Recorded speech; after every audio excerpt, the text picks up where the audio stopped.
Well, today more than 400 people went to the 2025 Youth Unity Summit. It was at McFarland High School. 350 of those people were students from more than 20 high schools across the state. This was hosted by the We Are Many United nonprofit, which is a nonpartisan statewide group. They try to bring unity to classrooms and communities. They had a variety of events, things like a screening for the cure for hate with a speaker who says he is a former neo-Nazi.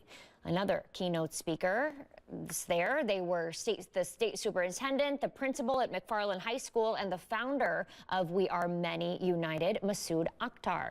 They had an open discussion and Q&A session for those who attended as well.